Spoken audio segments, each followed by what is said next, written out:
The world had gone silent. Only the snow spoke now, whispering secrets to the night as it fell gently over a man who should have been dead, somewhere in the remote mountains, far from the chaos of the city he once ruled. A black car sat abandoned on the side of a frozen road.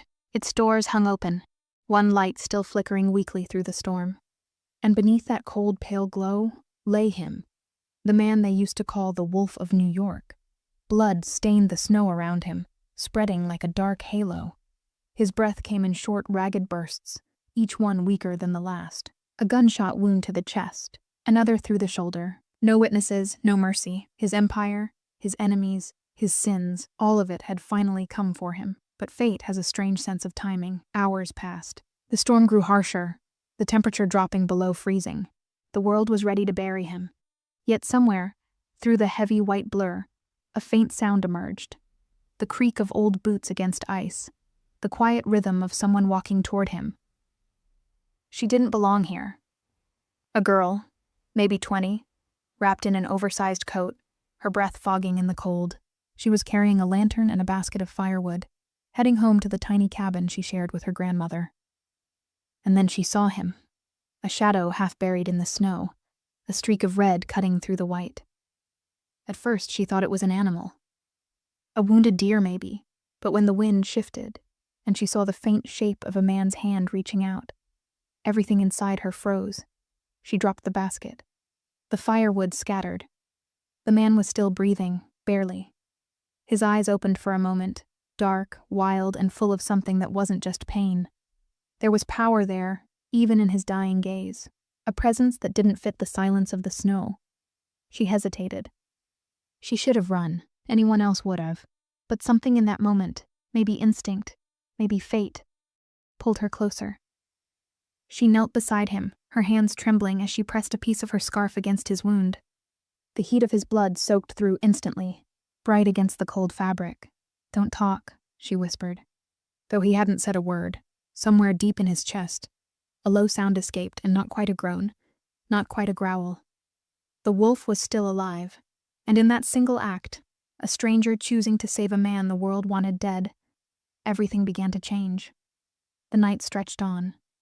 Snow kept falling, and in a tiny wooden cabin hidden between the trees, a story began, not of power or vengeance, but of something far more dangerous, because sometimes the heart doesn't know the difference between saving a life and surrendering to one.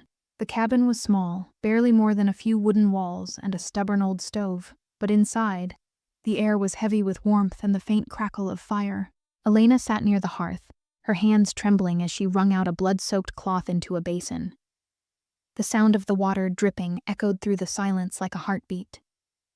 The man she had dragged in from the snow now lay on her grandmother's old cot, a stranger with death clinging to his skin.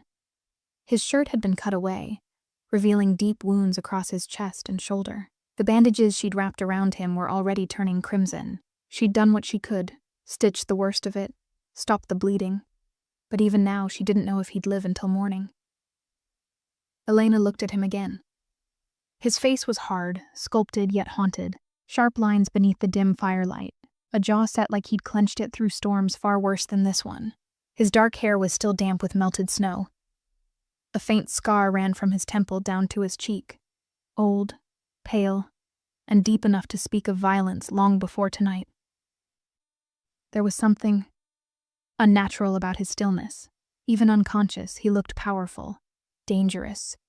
She had seen men hurt before, hunters, drifters, wanderers who lost their way in the mountains. But not like this. This man didn't look lost. He looked hunted. Elena turned to the window. The snow outside had stopped falling, but the wind hadn't quieted. It howled against the wooden walls, rattling the glass, as if the storm still had unfinished business with the world. She pressed a hand to her chest, feeling her heartbeat pounding faster than she wanted to admit. Her grandmother would have told her to leave him. Don't bring trouble home, child. Trouble has a way of staying longer than kindness. But her grandmother was gone now, and the house was too quiet, too empty for her to ignore the sound of another human's fading breath. So she had dragged him here, through the snow, one desperate step at a time. And now, hours later, that decision felt like a thread she couldn't unwind. When he suddenly coughed, a deep, harsh sound that tore through the silence. Elena froze. His hand twitched. Then his eyes opened. They were dark, too dark. And for a second, she thought she'd been pulled into the gaze of something primal. Something that saw more than she wanted it to. He tried to speak. His voice rough and broken. No words came out. His throat was too dry, his body too weak. Elena rushed to his side, lifting a spoon of warm water to his lips. "Easy," she whispered. "You're safe now." Safe. The word felt fragile, almost like a lie, because somewhere inside her, she knew a man who looked like this didn't just end up shot in the snow by accident. He swallowed, the faintest sound of breath leaving him. His eyes fluttered closed again, but his chest rose, slow, steady, alive. Elena exhaled in relief she didn't understand. Then she sat back, watching the firelight flicker over his face. Who was he? A soldier? A criminal? A man someone wanted dead? And why, even knowing that, did she feel like she'd done the right thing by saving him? Hours slipped away. The fire burned low. Elena wrapped herself in a blanket and sat near the bed, unable to look away from the stranger she'd brought into her world. Outside, the wind whispered his name. A name she didn't yet know. But miles away, in a city of lights and silence, people were already searching for him. Adrian Moretti, the man who ruled half the underworld with an iron hand and a quiet smile, had vanished. And when men like him disappear, the world starts to bleed. By morning, the storm had quieted, leaving behind a silence so complete it felt like the earth itself was holding its breath. The snow outside glittered under a pale blue sky, untouched except for the trail of footsteps Elena had left the night before. A single path leading from the forest to the cabin, and nowhere else. Inside, the air was heavy with wood smoke and the faint metallic scent of blood. Elena sat by the fire again, her hair tied messily at the back of her head, a half-empty mug of coffee cooling in her hands. Her eyes, tired but alert, kept drifting to the stranger lying motionless in the bed. His color had returned, faintly. The fever was still there, but his breathing had steadied. She had cleaned his wounds through the night, changed the bandages, and whispered to herself to stay calm each time his body shuddered in pain. He hadn't woken again, not fully, but there were moments when his fingers moved, when a muscle along his jaw twitched, as if his mind was still fighting through the darkness. She didn't know his name yet, didn't know the weight of it, or how it echoed like a warning in cities far from this cabin. But somewhere down the mountain, someone did. A black SUV was parked along a frozen stretch of road where the blood trail had begun.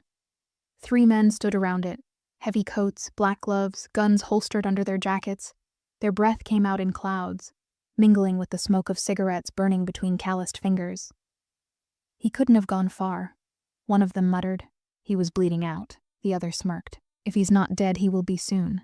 Either the cold gets him, or the boss's bullet finally does." They didn't notice the footprints leading deeper into the forest. Or maybe they did, and simply underestimated what waited beyond the trees. Back in the cabin, Adrian's hand suddenly clenched around the edge of the blanket. His chest rose sharply, and for the first time since the night before, his eyes opened, fully this time. Elena startled, the mug slipping from her hands and shattering against the floor. He looked at her like a man trying to remember where he was. Or perhaps who he was. The confusion lasted only a moment before something else took over. A flash of instinct, of control. His voice, when it came, was rough but steady. "Where am I?" Elena hesitated. "You're in my home, in the mountains." He blinked slowly, scanning the room, the fire, the wooden beams, the faint scent of lavender soap in the air. His gaze returned to her, sharp and assessing. "You brought me here?" "Yes," she said quietly. "You were dying out there." He exhaled long and shaky. "You shouldn't have." The words hung between them, not cruel, not ungrateful, but heavy with something darker. She frowned. "You were shot. What was I supposed to do? Leave you in the snow?" His jaw tightened. "You should have." Then silence again. The crackle of the fire filled the space where neither of them knew what to say next. Elena stood, gathering the broken pieces of the mug, anything to distract herself from the unease crawling up her spine. "I stitched your wounds," she said finally. You lost a lot of blood, but you'll live. At least I think you will. Adrian turned his head slightly, watching her move. There was something strange in the way she spoke. Direct, unflinching. She wasn't scared of him. Not yet. He tried to sit up, but the pain hit fast, sharp enough to make him gasp. He fell back, one hand pressed to his side. Careful, Elena said, stepping closer. You need rest. I don't have time for rest. The way he said it, quiet but commanding, sent a shiver through her. This wasn't a lost traveler or some unlucky stranger. This was a man used to giving orders, even on the edge of death. She crossed her arms, meeting his gaze. Well, you'll have to make time. The nearest town is 3 hours away, and the roads are buried in snow. You're not going anywhere. Adrian didn't argue. He just stared at her. This girl who'd pulled him from death and now spoke to him as though she had no idea who she was defying. For a moment, something softened in his eyes. You risked your life for a man you don't know, he murmured. That's dangerous. I've been alone long enough, she replied, her voice steady. Danger doesn't scare me anymore. Adrian looked away toward the fire. Then you don't know what real danger is. Outside, the wind howled again, a reminder that danger was already closer than either of them realized. The next few days blurred together, a quiet rhythm of firelight, pain, and uneasy silence. Adrian slept most of the time, his body fighting to heal. When he was awake, his eyes tracked everything. The room, the door, even the way Elena moved through the cabin. He didn't ask questions, but she could feel the weight of thoughts he wasn't sharing. Elena tried to keep herself busy, fetching water from the stream, chopping wood, mending the old quilts. Anything to keep her mind from circling back to the same questions. Who was he? Who had done this to him? And why did he look at her like he was trying to remember something he'd lost long ago? Every now and then, she'd catch him staring out the window, the muscles in his jaw tight, like a man who'd seen ghosts. It was on the third morning when he finally spoke again. You live here alone? She nodded. Since my grandmother passed. It's quiet here. Peaceful. Peace. He repeated softly, almost to himself. You're lucky. Elena smiled faintly. Sometimes it feels more like punishment. He turned his head, studying her. There was a calmness in her tone that didn't match her eyes, those deep brown eyes that held grief like a secret. What happened to her? She got sick last winter, Elena said. There's no hospital for miles. By the time I got her to town, it was too late. Adrian was silent for a long moment. Then he said quietly, You stayed. I didn't have anywhere else to go. He nodded, not out of pity, but understanding. People like him, people who had seen too much, rarely questioned loneliness. When he shifted to sit up, she was already beside him, her hand at his back before he could protest. His skin was hot to the touch, the heat of fever mixed with strength returning beneath it. You shouldn't be moving yet, she murmured. He ignored her. I need to leave soon, Elena frowned. You can't even walk without bleeding through your stitches. You die out there. Better out there than here. Why? She asked, her voice sharp now. Who are you running from? Adrian's eyes lifted to hers. And for the first time, she saw the truth flicker through them. Not fear, not guilt, but something far more dangerous. I'm not running, he said quietly. I'm being hunted. The words sent a chill down her spine. She wanted to ask more, but his expression stopped her. That cold, distant look of a man who'd spent too long hiding behind silence. She didn't know his story, but whatever it was written in the scars that crossed his body like a map of old wars. That night, Elena couldn't sleep. The snow outside had begun to fall again, heavy and soft, wrapping the cabin in white. But beneath the wind, she thought she heard something else. Faint crunching sounds in the distance, like footsteps. She went to the window and peered into the darkness. Nothing moved except the trees. Still, her heart wouldn't slow down. Inside, Adrian stirred. Even half asleep, his instincts were sharp. What is it? He asked, his voice low, rough with exhaustion. Nothing, she said quickly. Just the storm. He studied her for a moment, then lay back, but his hand slipped toward the nightstand, where she noticed the faint glint of metal. He'd kept the gun she'd found in his jacket. Even now, weak as he was, he wouldn't let it out of reach. It was only then that she understood the depth of whatever world he came from. a world where no one ever truly slept without a weapon close by. The hours passed slowly. At some point, she drifted into a restless half-sleep near the fire. Adrian woke before dawn. His body ached, but the fever had broken. Carefully, he pushed himself up, testing his strength. Pain pulsed through him, sharp, but manageable. He looked at Elena, curled in a chair, her hair falling across her face, one hand resting near the dying embers of the fire. He studied her longer than he meant to. There was something pure about the way she slept, something untouched by the dirt and deceit of the world he came from. She didn't know his name, and that was the only reason she wasn't afraid of him yet. He reached for his shirt, wincing as the movement reopened a stitch. A drop of blood fell to the floor. Elena stirred immediately. "You shouldn't be up," she murmured, voice thick with sleep. "I need to see what's outside," he said, already pulling on his coat. "Outside?" She frowned. "In this weather? Someone's been here," he said quietly. Elena froze. "How do you know?" He looked toward the door. "Because I can still smell their cigarettes." Elena stared at him, the firelight flickering across her worried face. "You can't be serious," she said quietly. "No one comes up here in the winter." Adrian moved to the window, his movements slow but purposeful. He pushed the curtain aside with the back of his hand and scanned the white forest outside. The sun was just starting to rise, a pale, washed-out glow across the snow. "Tracks," he muttered. "2 sets, men, heavy boots." Elena's stomach twisted. "Maybe hunters," he shook his head. "Hunters don't smoke imported cigarettes." She didn't know what to say. The world she knew, the one of quiet mornings, firewood, and snowfall, felt suddenly smaller, fragile, like glass underfoot. He turned back to her, his expression sharp, calculating. "You need to stay inside. Lock the door. Don't open it for anyone." Her pulse jumped. "What about you?" "I'll deal with it." The way he said it, low, controlled, almost calm, terrified her more than any raised voice could have.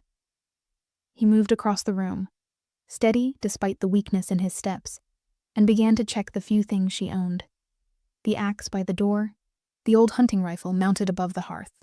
He handled it like muscle memory, as though he'd been born with weapons in his hands. Elena followed him, her breath uneven. "You can't fight anyone like this," she said. "You're still bleeding." Adrian glanced at her. "I've fought through worse." "That's not the point," she said, her voice trembling now. "You're in no condition to protect anyone." He stopped, not because she was wrong, but because the truth in her words cut deeper than the bullet wounds ever could.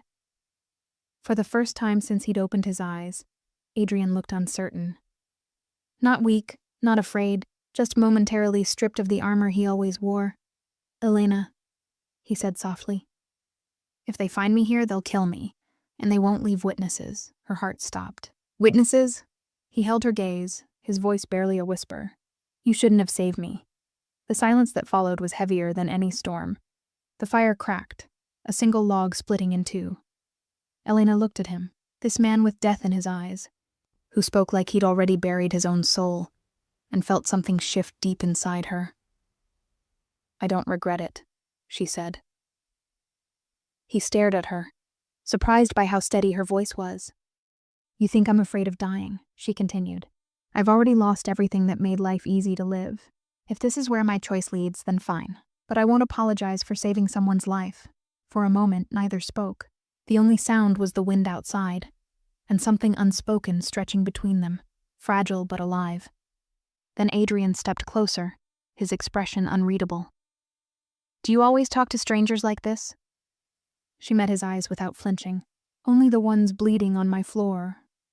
Something like a smile flickered across his lips, faint, fleeting, but real. It was the first warmth she'd seen from him, and it startled her more than the danger. Then the sound came, faint, distant, but unmistakable. The low growl of an engine somewhere beyond the trees. Adrian's head snapped toward the window. "They found us," he whispered. Elena's breath caught. "What do we do?" He turned to her, voice calm and deliberate. "Get your coat. We can't stay here. But no time." He moved quickly, checking the gun again, slipping it into his coat despite the pain. Every motion was practiced, efficient. This was who he truly was. the man behind the calm voice and wounded body. The Wolf of New York, awake again. Elena's heart pounded as she grabbed her coat and boots. The cabin suddenly felt smaller, suffocating. As she looked around, the old photographs, her grandmother's rocking chair, the small table where she'd eaten every meal since childhood, she realized she might never see this place again. When she turned back, Adrian was at the door, holding it open just enough to see outside. The sound of the engine grew louder. A vehicle, black and heavy, crawling its way through the snow. "Elena," he said quietly, "listen to me." She looked up at him, trying to steady her breath. "If anything happens, you run. Don't look back." She shook her head. "I'm not leaving you." He stepped closer, his eyes burning in the pale light. "This isn't your fight." "Then maybe it's time someone made it mine." For a heartbeat, they just stood there, two strangers caught between death and something dangerously human. Then Adrian reached out, his fingers brushing hers. It wasn't gratitude. It wasn't affection. It was a promise, silent, desperate, and unspoken. Outside, the snow stirred again. The sound of the engine stopped. Adrian exhaled, cold air escaping through his teeth. "They're here." The next breath they took could have been their last. The moment Adrian heard the engine stop, every muscle in his body went still. He had learned long ago that silence was never safety. It was only the breath before violence. Elena stood behind him, clutching her coat tightly around her shoulders. The air in the cabin felt heavier now, like it knew what was coming. The smell of smoke and pine mixed with fear. Adrian moved slowly, steadying himself on the wall as he reached for the gun. His injuries pulled at him with every step, but he didn't flinch. Pain, to him, was a language he already knew. "Stay behind me," he said quietly. Elena didn't argue. She could hear the crunch of boots outside, faint but closing in. There were at least two of them, maybe more. She couldn't see through the small window, only shadows moving between the trees. Adrian took a slow breath. He looked calm, but his eyes, sharp, dark, unblinking, told another story. The door shook once. Then again, a voice called from outside, low and rough. "Anyone home?" Elena's breath caught. Adrian didn't move. He raised the gun slightly, eyes fixed on the door. The man outside spoke again. "We're looking for someone. Got into an accident last night. Maybe you've seen him." No answer. Then, the soft click of a safety being released. Adrian whispered without looking back. "When I say run, you run. Straight out the back door. Don't stop." Elena's voice trembled. "Where will you go?" He didn't answer. He didn't need to. The next second, the door swung open with a violent crack. Two men stepped in, snow swirling behind them. Heavy coats, black gloves, the cold edge of intent in their movements. One saw Adrian first. "Son of a..." The gunshot that followed cut him off. The echo filled the cabin, sharp and final. The second man dove for cover behind the doorway. Wood splintered as another shot hit the wall. Elena stumbled backward, her hands over her ears, her heart pounding so hard she could feel it in her throat. Adrian turned to her, quick, controlled, his voice steady. "Go," she ran. The back door slammed open into the snow. Cold air hit her like a wave, but she didn't stop. Behind her, another shot rang out. Then silence. Elena kept running, the snow deep around her legs, her breath turning to smoke in the frozen air. The trees blurred together. Every sound, her heartbeat, her breath, the wind, felt louder than it should. When a hand caught her wrist, she almost screamed until she saw his face, Adrian. He was pale, blood staining the front of his coat, but his eyes were focused. "This way," he said, pulling her toward the trees. They moved fast, or as fast as his injuries allowed. Each step was a struggle, his breath ragged, but he never looked back. Elena didn't know how far they ran. Maybe minutes, maybe hours, until the cabin was gone, swallowed by the forest and snow. They stopped only when the silence returned, broken only by the sound of their breathing. Adrian leaned against a tree, his hand pressed against his side. "You're bleeding again," she said, reaching for him. "I've had worse." He managed a faint smile, but it didn't reach his eyes. "We need to keep moving. They won't stop until they're sure I'm dead." Elena swallowed hard. "Who are they?" He looked at her for a long time, then said quietly, People who used to work for me. The words hung in the air like frost. She wanted to ask more, to understand what kind of man she'd brought into her home. But the look on his face stopped her. "This wasn't the time. Is there anywhere we can go?" she asked. "There's an old service road about a mile north," Adrian said. "If we can reach it before dark, we'll be harder to track." Elena nodded, even though her legs already ached from the cold.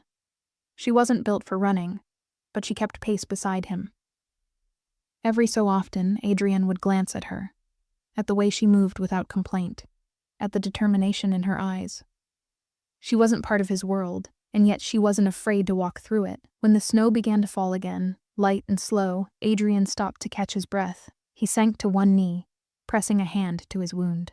Elena crouched beside him, tearing a piece of fabric from her sleeve and pressing it against his side. "You need to rest," he shook his head. "Rest gets you killed." Her voice softened. "So does pride." That made him look at her. Really look at her. The wind moved her hair across her face, and for a moment, something inside him went quiet. He didn't say it aloud, but he knew this girl had already done what no one else ever had. Made him care if he survived. And that realization was more dangerous than any bullet. The forest stretched endlessly before them. Silent, white, and cold enough to steal their breath. The sun was slipping lower behind the trees, casting long gray shadows that looked like bars across the snow. Adrian walked a few steps ahead, his steps slower now. The blood loss was catching up to him. Each breath came sharp and uneven, but he didn't stop. Elena followed close behind, her hands trembling inside her torn gloves. Every sound in the woods, every cracking branch or shifting wind, made her flinch. But she kept going. For reasons she didn't understand, she trusted him. Maybe because she'd seen him bleed. Maybe because even when danger came, he never looked away from her. They moved until the light faded almost completely. The forest began to thicken, the trees closer, the air colder. Then, through the falling snow, Elena spotted something. A small wooden shed half buried near the hill's base. "Adrian," she whispered. He followed her gaze. His jaw tightened as he weighed the risk. It wasn't safe to stop, but if they stayed outside any longer, the cold would finish what the bullets had started. "Let's go," he said finally. The door creaked as Elena pushed it open. Inside was a small, abandoned storage hut, empty except for a few crates and a rusted lantern. The air was still and bitterly cold, but at least it was shelter. Adrian leaned against the wall, breathing hard. He sank down slowly, grimacing as his hand came away from his side wet with blood. Elena shut the door and hurried to him. "You need to lie down. I need to think," he said quietly. She knelt beside him anyway. The wound looked worse now, the fabric soaked through. She pulled her scarf from around her neck and pressed it against his side. He flinched but didn't stop her. "You're wasting your scarf." "It's already torn," she said softly. "You're the one wasting blood." That almost made him smile. Almost. The silence that followed was heavy, filled with the faint whistle of wind through the boards. Adrian leaned his head back against the wall, eyes half closed. He looked exhausted, older than before. For the first time, Elena saw not the strength in him, but the weight. The kind that comes from carrying too many ghosts. After a long moment, he said quietly, "You should have left me there." She froze. "What? You didn't know who I was? You should have walked away." "I couldn't." He opened his eyes, watching her closely. "Why not?" Elena hesitated. "Because you were dying." "That's not always a reason to save someone." She looked at him for a long moment, her voice almost a whisper. "It was enough for me." Adrian said nothing. He turned his gaze toward the small window, where snowflakes brushed against the glass. He wanted to believe her, wanted to believe that simple kindness could still exist, but in his world, everything came with a price. As the hours passed, the wind outside grew louder. The storm had fully arrived. The woods howled, the trees groaned under the weight of snow. The shed trembled softly, but it held. Elena sat across from him, wrapped in her coat, watching the dim flicker of the lantern. She thought he was asleep until she heard him speak again. Voice rough, low. "They'll keep looking," he said. "They always do. Who are they?" she asked quietly. For a long time he didn't answer. Then, in a voice so low it was almost a confession, he said, "The men I built. The men I trusted." Elena frowned. "You mean—" He nodded once. "My name's Adrian Moretti." The name meant nothing to her. She didn't recognize it the way most people would have. Not with the weight of fear or power. He noticed. "You don't know me?" She shook her head. "Should I?" Adrian let out a soft breath that might have been a laugh. "That's a first." Then his voice turned colder, quieter. "In another life, people bowed when they said my name. Some prayed I'd never find them. Others paid me to make sure I did." Elena didn't move. She didn't look away. "You're a Mafia," he said simply. "Or at least I was. Until someone decided I'd outlived my purpose." The truth hung between them, sharp and heavy. Elena's heartbeat quickened. The man she'd pulled out of the snow, the man she'd risked her life to save, was someone people feared. Someone who had done things she couldn't even imagine. But the look in his eyes now wasn't the look of a monster. It was the look of a man who'd been left to die by the only family he had. After a long silence, she said quietly, "Then maybe this is your second chance." Adrian turned his head toward her, studying her face. "There's no such thing in my world. Maybe not in yours," she said softly. "But in mine, there still is." Something in her tone, steady, almost defiant, made him stop. For years, his world had been made of shadows, betrayal, and cold survival. But sitting there, in the dim light of that broken-down shed, he felt something unfamiliar pressing through the darkness. It wasn't hope exactly. It was quieter, gentler, like the sound of someone whispering your name when you thought you'd been forgotten. Outside, the storm raged on. Inside, for the first time in a long while, Adrian Moretti felt the smallest flicker of peace, but he knew it wouldn't last. By dawn, the storm had quieted, leaving the forest covered in a thick white silence. Elena woke first. Her breath fogged in the cold air as she glanced toward Adrian. He was still awake, sitting against the wall, his expression lost somewhere between exhaustion and thought. She sat up slowly. "Did you sleep at all?" Adrian didn't answer right away. His voice came low, rough. "Sleep isn't safe when you're being hunted," Elena frowned. "You think they'll still be looking for you?" He looked at her, eyes sharp, steady. "They don't stop. Not until they find a body." That answer chilled her more than the cold air. She moved closer, checking the wound on his side. The bleeding had slowed, but his skin was still pale. "You're not strong enough to keep running," she said quietly. "You need help." Adrian managed a faint smirk. "You planning to call an ambulance for a wanted man?" Elena looked away, frustrated. "You can't survive out here like this." He sighed and leaned his head back. "I've survived worse," maybe he had, but there was something in his voice that told her. This time, he wasn't sure he would. She stood and walked toward the window. Through the frost on the glass, she could barely see the edge of the tree line. The world outside looked calm, but she knew better. Calm was just the quiet before another storm. A moment later, Adrian's tone changed. "Elena," she turned. "There's something I need you to do." Her stomach tightened. "What is it?" "If they find this place, you run. Don't wait for me. Don't look back. I'm not leaving you." "Yes, you are." His voice was firmer now. "You don't understand the kind of men we're dealing with. If they catch you helping me, I said I'm not leaving you," she repeated, softer but steady. The silence between them stretched thin. Adrian stared at her, seeing not fear, but resolve. The same quiet strength that had kept her alive in a place where most people would have frozen or broken. He didn't argue again. He just nodded once, almost as if he respected her defiance. Then faintly, they both heard it. The crunch of snow somewhere outside. One step, then another. Elena's heart stopped. Adrian reached for his gun, but his hand trembled slightly from weakness. She moved closer, her breath shallow. The sound grew louder, more than one set of footsteps now, careful but steady. Adrian motioned toward the side wall. "There's a back exit, go." Elena shook her head, her pulse racing. "What about you?" He looked at her once, a long, wordless glance, then pushed himself to his feet. "I'll draw them off." Before she could protest, he limped to the door and pressed his back to the wall. The moment the latch shifted, he swung it open and fired one shot into the trees. Shouts followed. 2, maybe 3 voices. Return fire cracked through the air. Elena crouched low, her heart pounding. She saw Adrian stagger as a bullet grazed his arm, but he didn't stop. He fired again, moving behind the shed. His movements were sharp and controlled, a man trained for violence, surviving on instinct. Then one of the attackers came around the side of the building. Elena didn't think. She grabbed the rusted lantern from the floor and threw it with all her strength. The glass shattered against the man's shoulder, flames licking his coat. He screamed and fell into the snow, rolling to smother the fire. Adrian turned just in time to see it.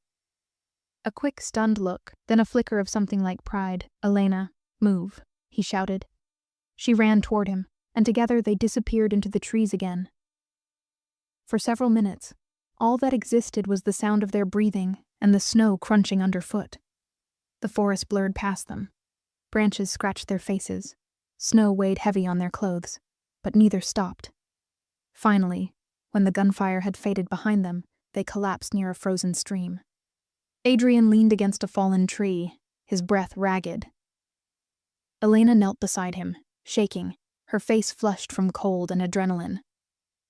"You were right," she said, panting. "They didn't stop." Adrian gave a short, humorless laugh. "They never do." She pressed her hand against his wound again. "You can't keep fighting like this." "I've been fighting my whole life," he said quietly.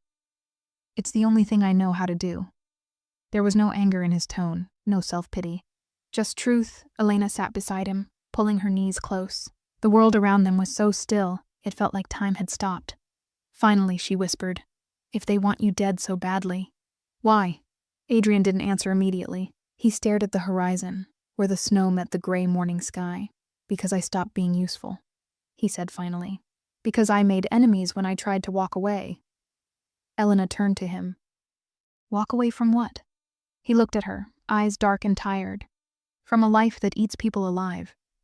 For a while, neither of them spoke. The sound of the wind filled the space between them. Then Adrian said quietly, "You should have left me in that snow, Elena. You didn't save a good man." She looked down at her hands. "Maybe not, but I saved one who still had a heartbeat. That's all I saw." Adrian's gaze softened. Something rare, something human. The silence stretched again, but this time it wasn't heavy. It was calm. For the first time since the gunfire began, they weren't running.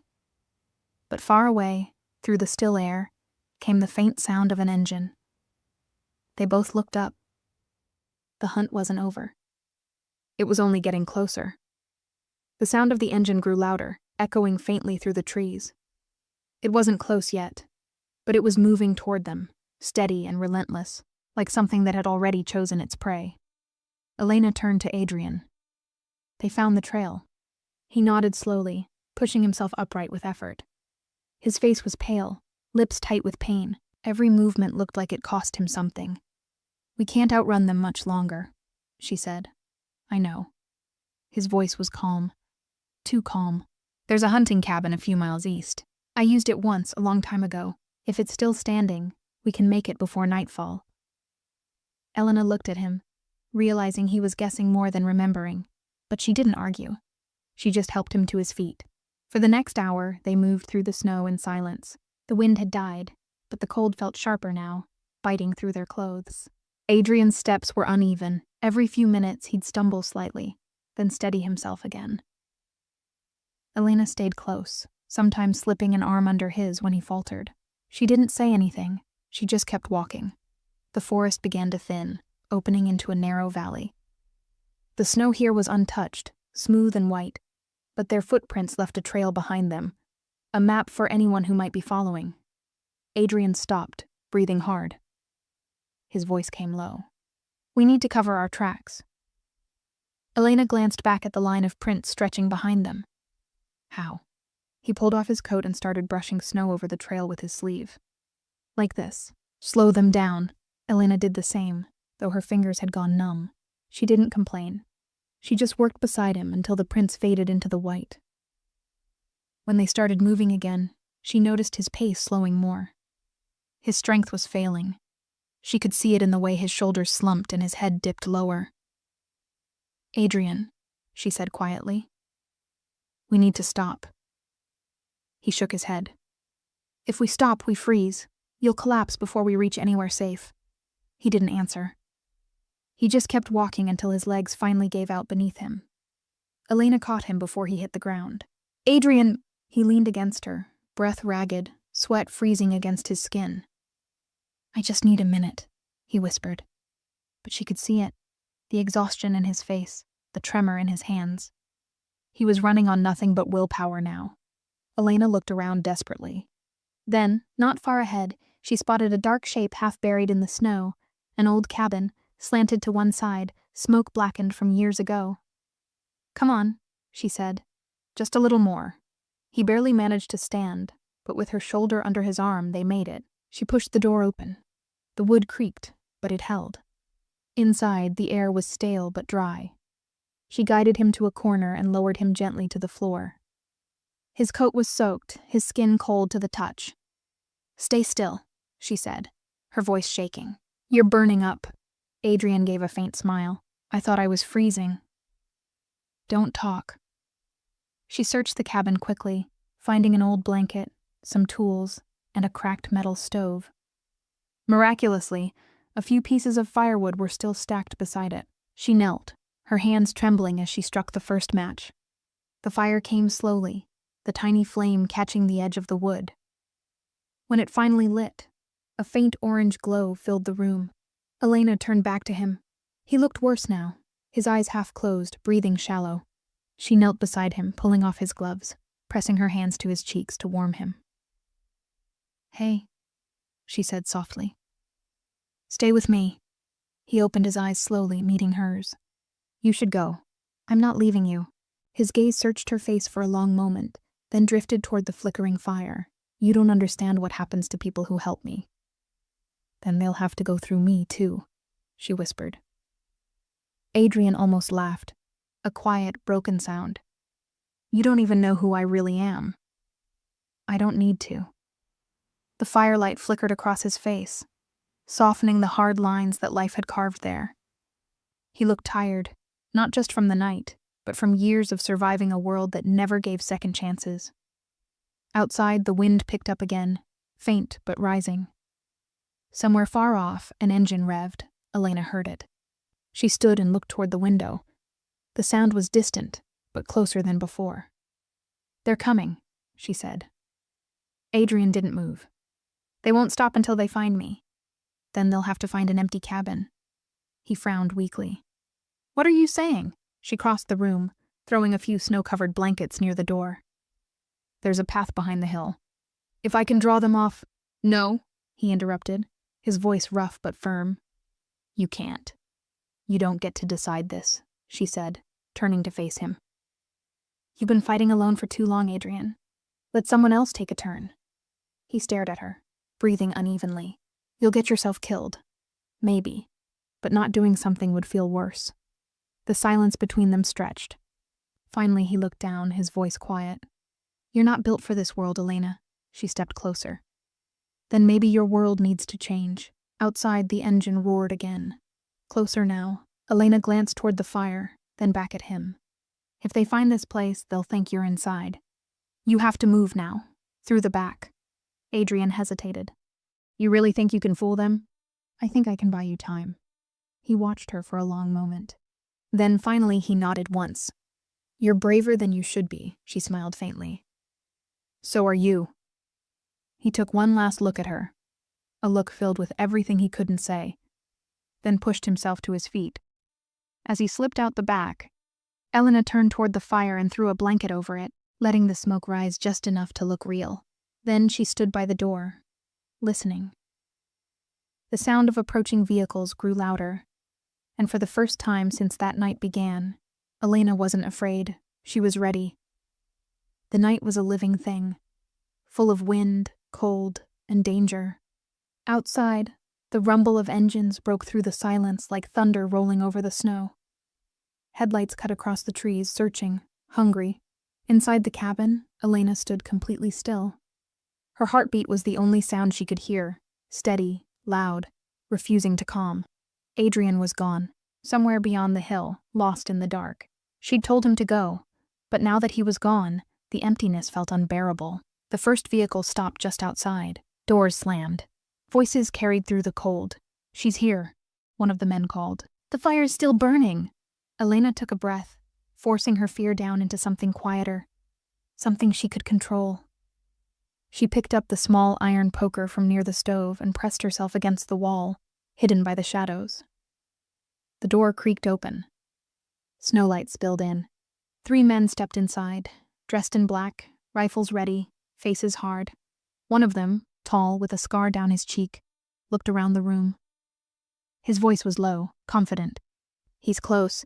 The girls just cover. Check the back." Elena didn't move. Her pulse pounded in her ears. The second man started toward the back door, and that's when she acted. She swung the iron bar hard, hitting his arm. The gun flew from his hand, clattering to the floor. He shouted, spinning toward her, but she'd already grabbed the weapon. The scarred man turned, raising his own rifle. But she fired first. The shot cracked through the cabin, deafening. He stumbled back, hit the doorframe, and fell into the snow. For a split second, everything went silent again. Elena stood frozen, smoke curling from the gun barrel, her whole body shaking. The third man cursed and ducked behind the table, returning fire. Wood splintered near her head. She dropped low, crawling toward the far wall, her breath coming in sharp bursts. Outside, another engine revved. More headlights. More voices. They were surrounded. Elena's mind raced. If they came inside all at once, she wouldn't stand a chance.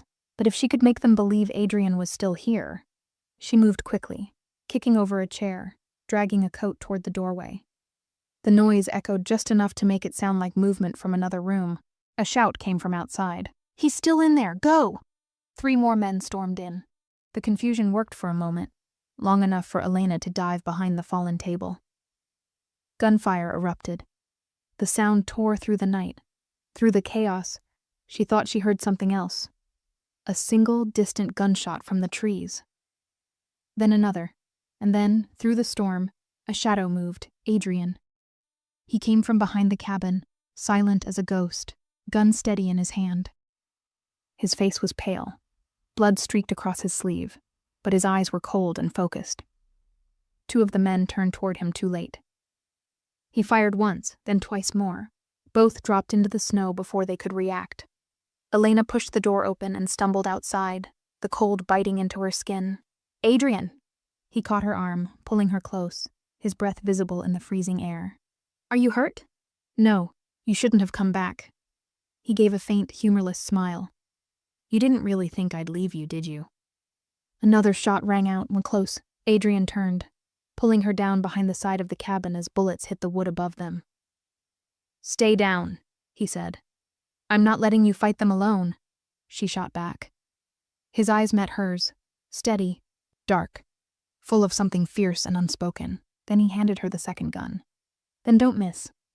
They moved together, quiet, precise, as if they'd done this before. Adrian took the left side, Elena the right. The men spread through the trees, their flashlights cutting through the falling snow. The night became a blur of light and shadow, gunfire and silence. Each sound echoed through the forest, the hiss of snow, the rush of breath, the cold pulse of survival. Adrian moved like a man possessed. Every shot he took was calculated, deliberate. But his body was failing him, every movement slower than the last, his blood marking the snow behind him. Elena saw it. And it terrified her more than the bullets. When one of the attackers circled behind him, she didn't think. She ran forward, shouting his name. The man turned toward her, gun raised. But before he could fire, Adrian was there, blocking the shot. The sound was deafening. He staggered, pain flashing across his face. "No!" Elena cried, catching him as he fell to his knees. Adrian's hand pressed against his chest, blood seeping fast through his coat. He looked at her, voice strained. "It's nothing." But they both knew it wasn't. Another man appeared through the snow, gun aimed straight at them. Elena turned, raising her weapon with trembling hands. Her shot hit the man's shoulder, sending him crashing backward. Then silence again. Only the wind. Only the sound of her breath and his, shallow and fading. Elena pressed her hand against his wound. "You're not dying here," she whispered fiercely. Adrian gave a weak smile. "You keep saying that like it's your choice." Then let it be, she said. For once let someone choose for you. His eyes softened.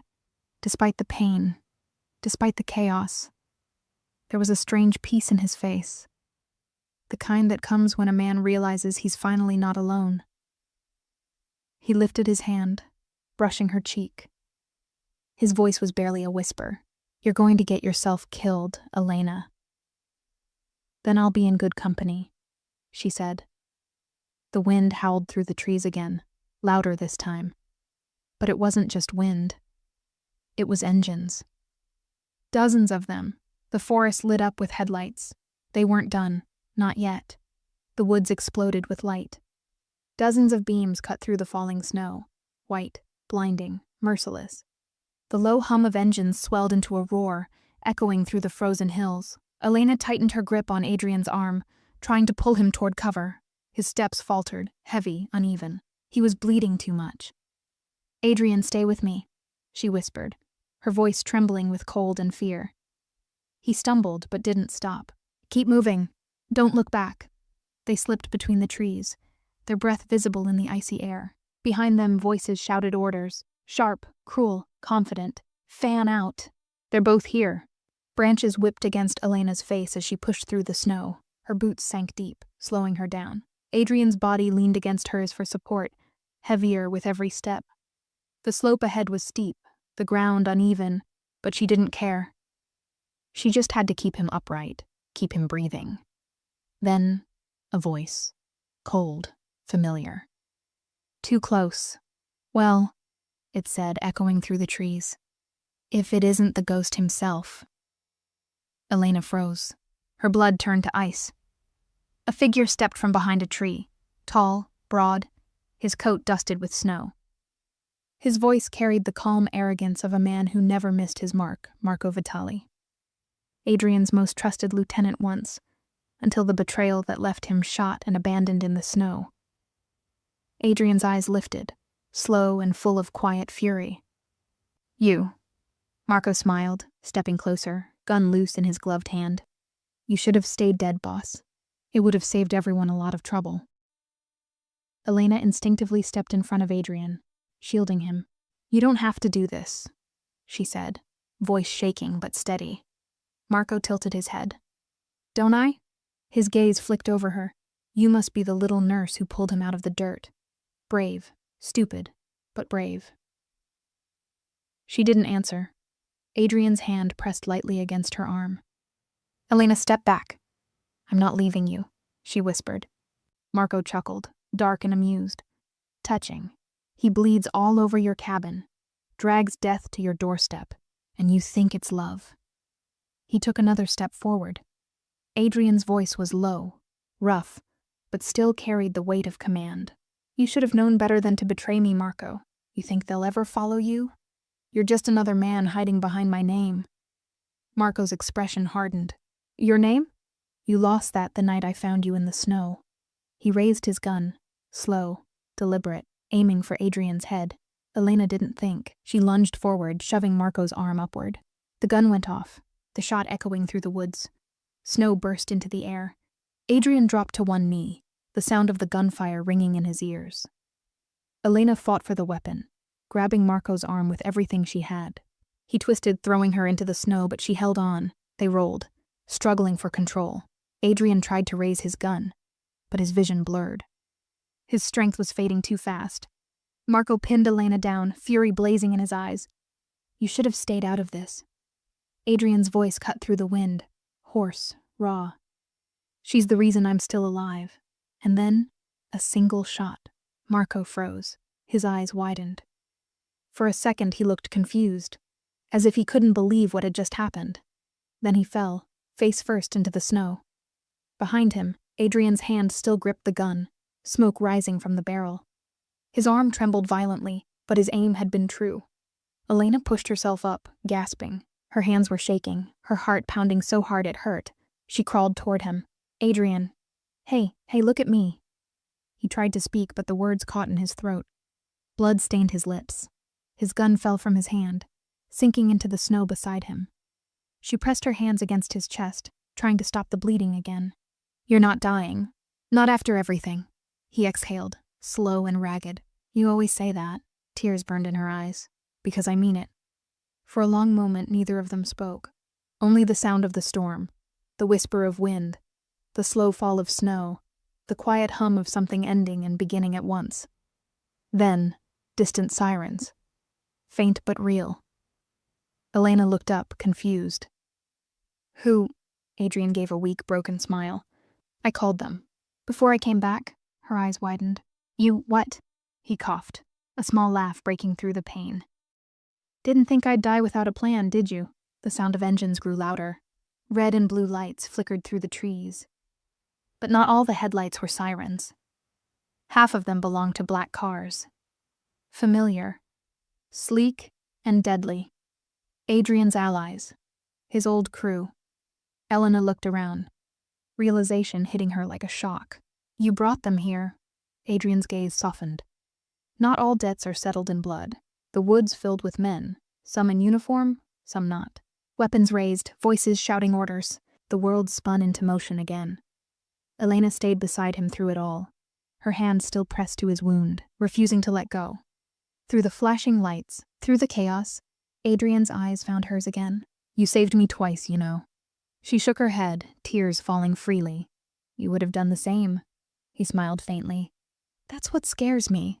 Then the medics reached them, pulling him onto a stretcher, voices blurring together. She held his hand until they took him away, until the night swallowed him whole. And for a moment, there was nothing but snow, soft, cold, endless. But in that silence, she knew one thing for certain. The man who had been shot, betrayed, and left for dead in the snow wasn't gone. He was still fighting, and so was she. The world after gunfire feels strange. Quiet, too quiet, as if sound itself is afraid to return. Elena stood in the snow, her breath shallow, eyes fixed on the trail of red lights disappearing down the frozen road. The medics had taken Adrian, the man who'd once ruled half the city with a single word, now fighting for his life under white hospital lights. The forest was empty again, but the silence wasn't peace. It was the kind that hums under your skin, full of everything unsaid. She sank to her knees. Her gloves were soaked with his blood, sticky and dark. She stared at them, at the shaking of her own hands, at the faint smell of gunpowder that wouldn't leave the air. For a long moment, she couldn't move. Then, headlights again. A single black SUV rolled to a stop beside her. The window lowered. A man stepped out, tall, sharp suit, expression unreadable. Elena Vargas. His tone wasn't a question. She nodded slowly. Mr. Moretti asked us to take you somewhere safe. Her stomach twisted. Safe. Nothing about that night had felt safe. Not the snow. Not the blood. Not even the way Adrian had looked at her before they took him away, as if there was something he wasn't saying. She hesitated, then climbed into the car. The ride was long and silent. The world outside was a blur of white and gray, the kind of morning that doesn't feel like it belongs to anyone. When they finally stopped, it wasn't a hospital. It was a private estate, stone walls, guarded gates, windows lit from inside. Adrian's world. The driver opened her door but didn't follow her in.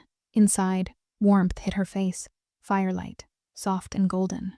She almost forgot what warmth felt like. A man stood near the window, older, composed, eyes dark as winter. She recognized him from the news once. Dante Moretti, Adrian's uncle. The kind of man who made empires move with quiet words. Elena, he said gently, motioning for her to sit. You saved my nephew's life. She shook her head. I found him. That's all? No, he said. You did more than that. His voice carried something between gratitude and warning. Elena met his gaze, unsure what to say. Adrian's in surgery, Dante continued. He's strong, but the bullet, it missed his heart by less than an inch. He's alive because you refused to give up. Her eyes burned. Relief, exhaustion, disbelief, all tangled together. When can I see him? She asked softly. Dante paused. Soon. But you should understand something first. He stepped closer. His presence was calm, but his words were sharp. You stepped into a war you don't understand. Men like Adrian, they don't live simple lives. Saving him means you're part of this now, whether you wanted to be or not. Elena swallowed hard. I didn't do it for that. I did it because he was dying. Dante smiled faintly. Not cruelly, but like a man who'd heard that kind of innocence before, and knew how quickly it vanished. Still, he said, he won't forget it, and neither will his enemies. He turned toward the window again. Outside, dawn was breaking over the snow, a pale, ghostly light stretching across the hills. When he wakes, Dante said quietly, everything will change. Adrian woke to the sound of machines, the steady beep of monitors, the hiss of oxygen, the sterile smell of antiseptic. For a moment, he thought he was still in the snow, cold, fading, alone. But the light was too bright, too still. He turned his head slightly. Pain burned through his chest, sharp and deep. He winced. "Welcome back," a voice said.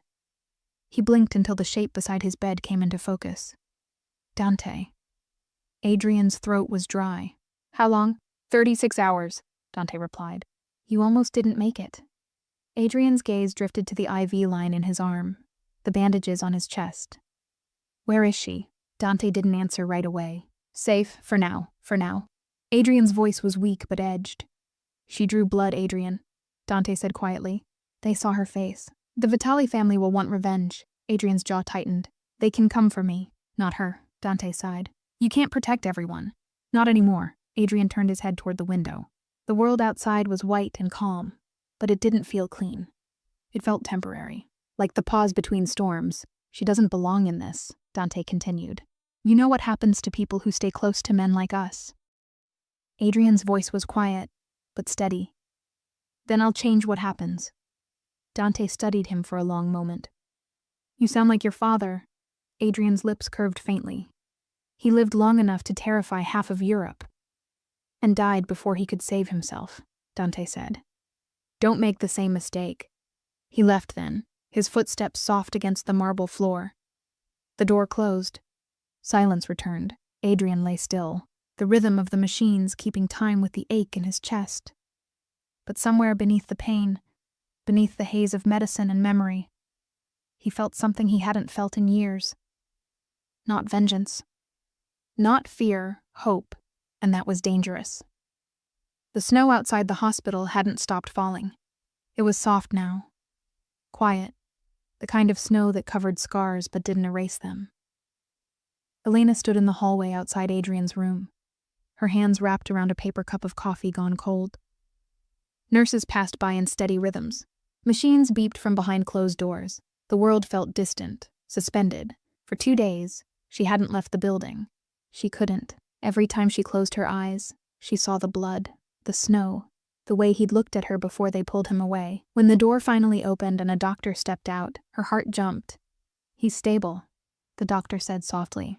"Weak but awake." Elena exhaled a breath she hadn't realized she'd been holding. "Can I see him?" The doctor hesitated, then nodded. "Just a few minutes." She pushed the door open and stepped inside. The room was quiet, dimly lit. Adrian sat propped up against the pillows, the pale morning light falling across his face. He looked nothing like the man she'd first met, the cold, dangerous stranger in the snow. There was strength still, yes, but also something fragile, human. When he turned his head, his eyes met hers. For a moment, neither of them spoke. Then faintly, "You look like hell." Her laugh came out shaky. "You're one to talk." He smiled, just a small, tired curve of his lips. But it was real. Elena walked closer, her footsteps slow, cautious, like approaching something she still wasn't sure was real. "You shouldn't be here," he said quietly. "It's not safe." She stopped at the edge of his bed. "And yet, here I am." His eyes softened. "Why?" The question hung in the air between them. Heavy. Honest. She looked down at her hands. "Because I couldn't walk away. Because when I found you in that snow, you weren't some mafia boss to me. You were just a man who'd been left to die. And I couldn't let that be the end of you." For a long time, he didn't speak. He just watched her, the woman who had turned his death into a second chance. Finally, he said, "You shouldn't have saved me." Her eyes snapped up. "Don't say that." "I'm not the man you think I am," he said, voice rough. There's blood on my hands, Elena, too much of it. And now that you've stood beside me, they'll come for you too. She stepped closer, defiant. Then let them come. His gaze flickered, surprise, pain, admiration all tangled together. You don't understand what that means, he said. I do, she replied softly. It means I don't get to pretend anymore. You think I'm some innocent stranger who stumbled into your world, but you're wrong. I've seen enough of life to know what it costs. And if I had to choose again, she swallowed, I'd still pull you out of that snow. The silence that followed wasn't empty. It was full. Full of everything they'd survived, everything they hadn't said. Adrian's hand moved slightly, as if reaching for hers, but stopped halfway. She noticed, and took the step he couldn't. Her fingers brushed his, warm against the cold of his skin. For the first time, he didn't pull away. You don't owe me anything, he murmured. She shook her head. I know. He looked at her, really looked, and something in him cracked, just a little. The armor, the control, the years of silence that came with power and guilt. When I was out there, he said quietly. When I thought it was over, I wasn't afraid of dying. I was afraid no one would remember who I really was before all this. Before the blood. Before the name. Her voice was barely above a whisper. And who are you? He hesitated, then smiled faintly. Someone who still believed in mercy. She squeezed his hand gently. Then maybe he's still in there. For a long moment, the world shrank down to that small hospital room. 2 people, the steady rhythm of machines, and the quiet hum of something like peace. Then the door opened. Dante Moretti stepped in, his presence filling the room like cold air. He looked between them, at the touch of their hands, at the softness in Adrian's eyes, and understood everything without a word. Elena, he said evenly. It's time, she turned. Time for what? Dante's expression didn't change. For you to leave the city, at least for now. My men will take you to a safe house. Elena's heart dropped. You can't be serious, Adrian's voice cut through, quiet but firm. He's right. She turned back to him. Adrian, please, he said. Just this once, do what I ask. Her throat tightened. What if I don't want to?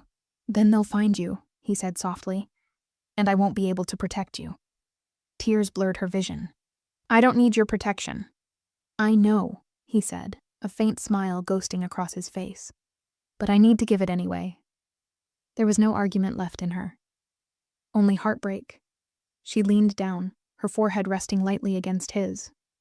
His breath was shallow, warm against her skin. You don't get to disappear again, she whispered.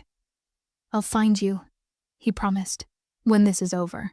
The words were soft, but they carried weight, the kind of promise made between 2 people who knew the world would try to break it. When she finally pulled away, her hands lingered just a second longer. Then she turned, walking past Dante, out into the cold corridor where the snowlight spilled across the floor. Behind her, Adrian closed his eyes. The sound of her footsteps faded, but her warmth didn't. It stayed, even as the snow kept falling outside, even as the war he'd tried to escape began to close in again. He wasn't the man he'd been before the snow. Not anymore. And somewhere out there, a girl who had once saved him was waiting for the man he might still become. Winter passed, but the cold never really left. It lingered in small ways, in the sound of footsteps echoing through empty streets, in the quiet of mornings that felt too still, in the way Elena sometimes woke up with her heart pounding, as if she could still hear gunfire buried somewhere beneath the snow. 3 months had gone by since that night. 3 months since she last saw Adrian Moretti. The city had changed. It always did. Rumors spread like frost. Stories whispered in bars and alleyways about a man who had come back from the dead. Some said he was rebuilding. Some said he'd vanished again. No one really knew the truth, but Elena did. She could feel him in the silence between headlines, in the way the city held its breath. She was living now in a small apartment above a bookstore in another town. Quiet, ordinary, almost safe. The kind of place where people smiled at you for no reason. She told herself that was enough. She'd go to work, shelve books, make coffee, pretend she wasn't waiting for a shadow to cross her door. Pretend she hadn't memorized the exact sound of his voice. At night, when the world was asleep, she'd sometimes take out the small silver lighter he'd left behind, engraved with his initials, and hold it between her hands. She'd never lit it. She just liked the weight of it. The reminder that once, in a world built on blood and loyalty, he'd been human enough to save her too. And yet, every time the door to the shop opened and a stranger stepped in, her heart would leap. Half hope, half fear. He never came. Not until the night the storm returned. It started the same way it always did.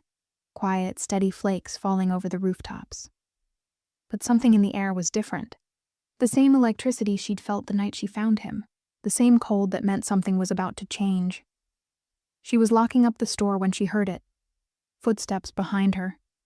Slow, purposeful. She turned, pulse quickening. A man stood at the edge of the streetlight, black coat, collar turned up against the wind.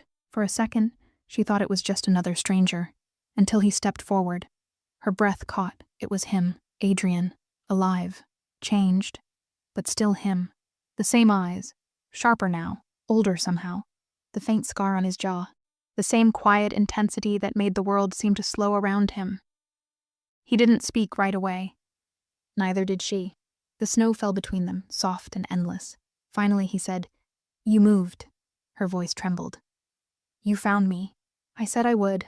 He took another step closer. She could see the exhaustion in him. Not from injury this time, but from living too long in the world he'd chosen. His hands were bare against the cold, and there was something in his eyes she hadn't seen before. Peace. Or maybe surrender. "Dante said you were safe here," he said. "I was," she whispered. Until now. That made him smile. The smallest, most fragile smile. "You always did know how to ruin a good plan." Her chest tightened. "You shouldn't be here. They'll find you." "They already have," he said quietly. The words hit her like a slow, sharp wave. "What?" "There was no way to erase what happened," he continued. "Marco's people wanted revenge. They came for Dante's house last week." Her breath stopped. "Is he alive?" Adrian said.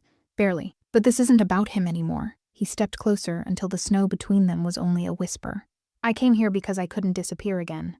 "Not from you." Her voice shook. "You promised you'd stay alive." "I did," he said softly, "and I kept it." For a moment, they stood in the middle of that empty street, the wind circling them, the world beyond their small circle of light falling away. "You saved me once," he said. "Now I need to save you." She frowned. "From what?" "From the life that follows me," he said simply. "It doesn't stop. It never will. And if they find out where you are—" "I don't care," she interrupted. "Don't you understand? I stopped being afraid the night I pulled you out of that snow." The look in his eyes changed, from steel to something deeper. "Elena." He said her name like it hurt. "If I stay, they'll come for you. And if you go—" He hesitated. "Then maybe you live." She took a step forward. "That's not living." The silence between them cracked. Fragile, full of everything they hadn't said. Then she reached for his hand. Cold met warm, her fingers curled around his. "You can keep running from them," she said, "but don't run from me." For a long time he didn't move. Then slowly, he closed his hand around hers. The snow fell heavier. The wind grew colder. And yet, for the first time since that night in the forest, the world felt alive again. He didn't promise her forever. He didn't have to. In the quiet, with the snow falling between them, it was enough to know they'd both stopped running. The next morning, the world looked clean again.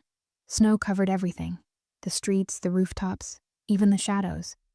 It was the kind of silence that felt almost holy, but neither of them believed in peace anymore.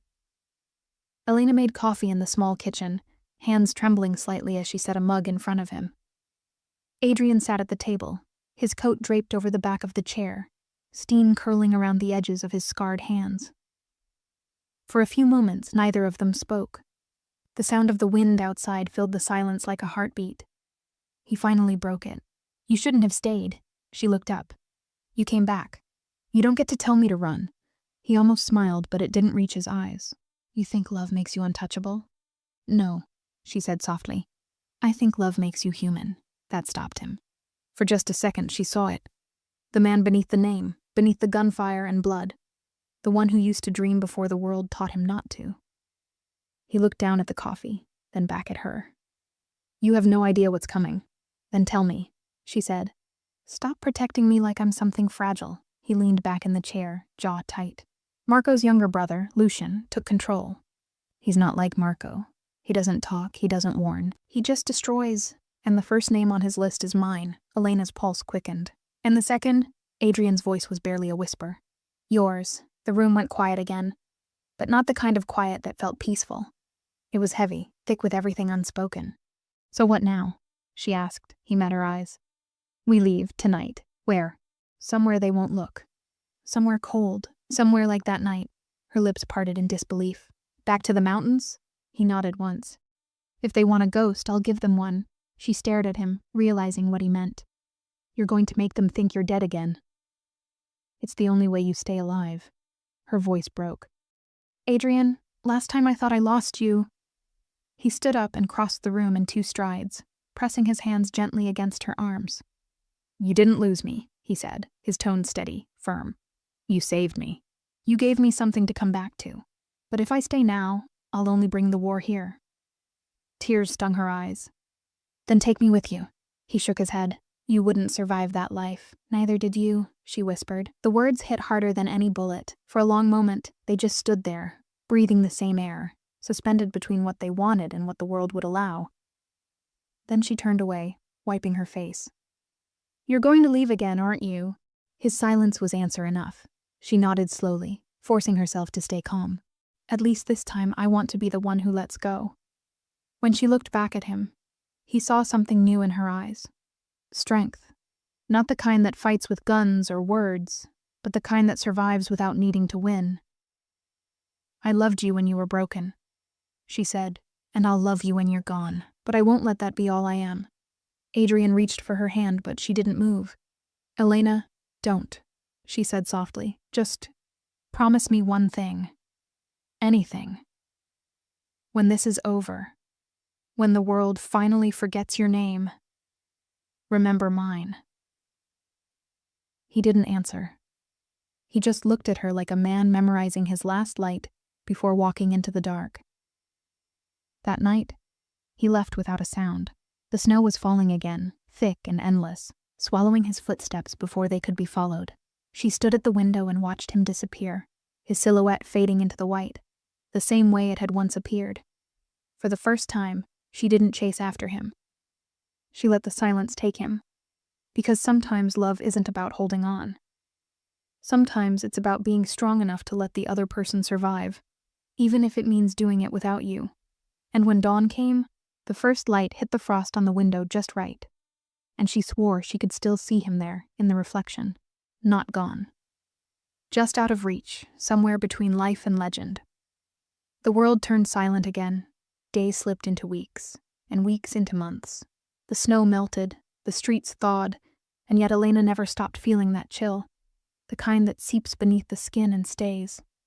Sometimes she would dream of him. Not the man covered in blood and snow, but the one who used to sit quietly across from her, his gaze soft, as if trying to memorize her face for a day he knew would come too soon. And then, one night, the news broke. Gunfire on the northern border. Warehouse explosion. Multiple casualties. No names at first. Just smoke and silence. But Elena knew. She could feel it in the air, like a pulse under the world's surface. Adrian had gone back to finish it, to end the war he didn't start but could never escape. Far away, in the heart of an abandoned steel mill near the frozen docks, the final storm was unfolding. Lucien Moretti waited, standing in the middle of the wreckage his brother left behind. Younger, colder, his smile thin and venomous. His men circled the shadows like wolves that had forgotten what mercy meant. And then, from the snow outside, footsteps. Slow, steady. Adrian walked in. No army, no backup. Just a man who'd already buried his fear long ago. Lucian laughed softly. So the ghost returns. Adrian said nothing. He simply took off his gloves, letting them fall to the floor. The air was heavy, the kind that burned when you breathed. You killed my brother, Lucian said, circling. You destroyed my family. Adrian's voice was low even. Your brother destroyed himself. I just buried what was left. Lucian smirked. And now you want me to believe this is justice? No, Adrian said. This is peace. The silence that followed was suffocating. Then, a signal, and the warehouse erupted in gunfire.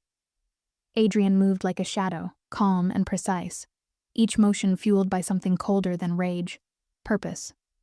The kind that comes when you have nothing left to lose but everything left to protect. By the time the echo faded, smoke and silence were all that remained. Lucian was still standing, wounded, furious, desperate. He staggered toward Adrian, pulling a blade from his belt. "You can't kill all of us," he spat. Adrian looked at him, calm, unreadable. "I don't need to." They clashed, steel against skin, strength against exhaustion. The sound of metal rang out through the empty halls like a final confession. Lucian fought with fury. Adrian fought with memory. When it was over, Lucian lay still on the cold floor. Adrian stood above him, bleeding, breath shallow. He dropped the weapon, let it clatter against the concrete. There was no triumph in his eyes, no satisfaction, only silence. He turned and walked out into the snow, the same way he'd walked into it months ago. Alone. Elena found out days later.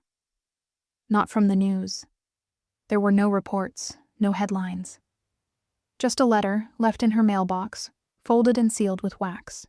No return address, no signature, just her name written in his handwriting. Her hands shook as she opened it. Inside, a few words. "If you're reading this, it means it's done. The war's over. Don't look for me. You once said love makes us human. You were right. You gave me back my soul." Her breath caught.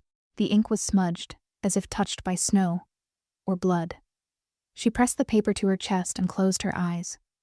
Somewhere, she knew he was out there, not dead, not gone, just finally free from everything that had chained him. And for the first time, she smiled through her tears, because she realized something he never had the chance to say. He didn't walk away from her to disappear. He walked away so she could live in a world where love wasn't always tied to pain. The kind of world he'd never known.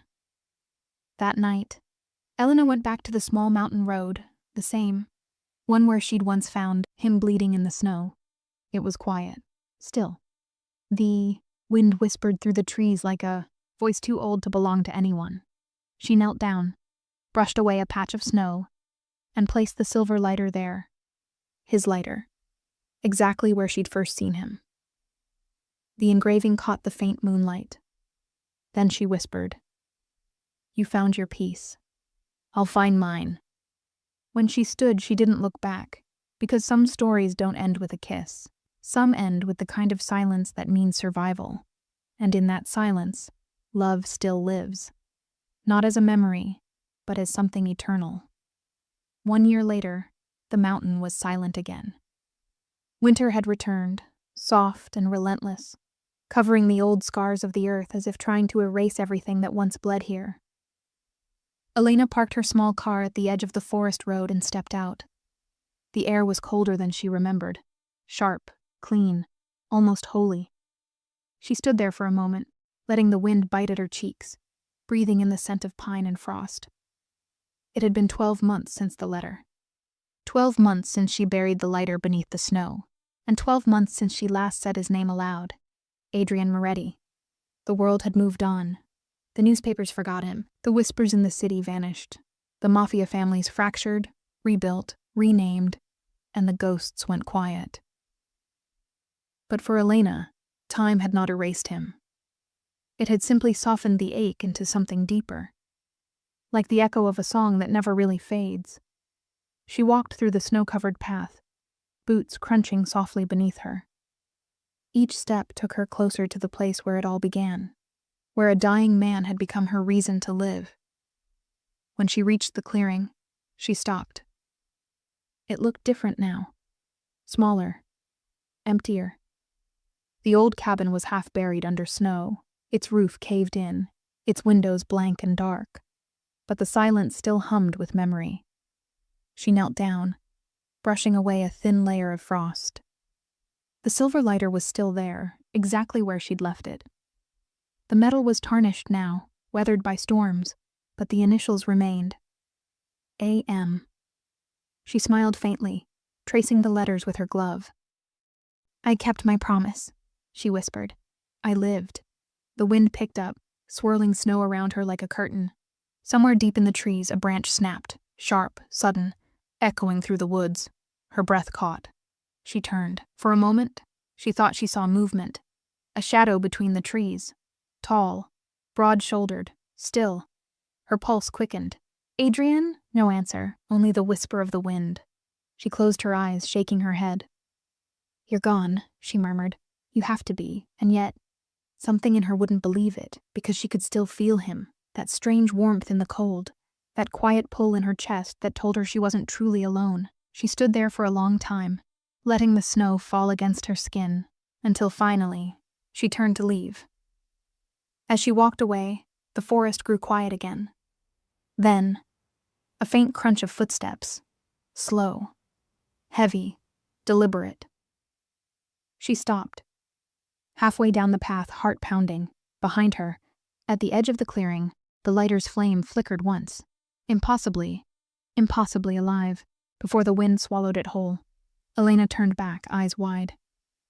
But the clearing was empty, only snow and silence. Still, she smiled, because maybe ghosts aren't what haunt us.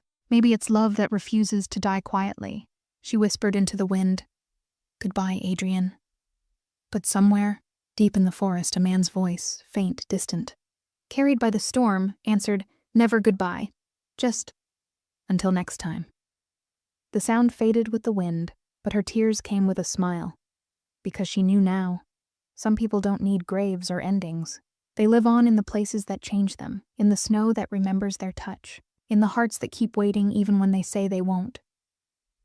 Elena turned toward the horizon, where the first light of dawn spilled through the clouds, gold and silver, the same way it had the morning after she saved him. She walked toward it slowly, each step lighter than the last, leaving behind the past, the pain, and the ghost of the man who had once been more myth than mortal. And as the forest faded behind her, one truth remained. Love doesn't end in fire or blood.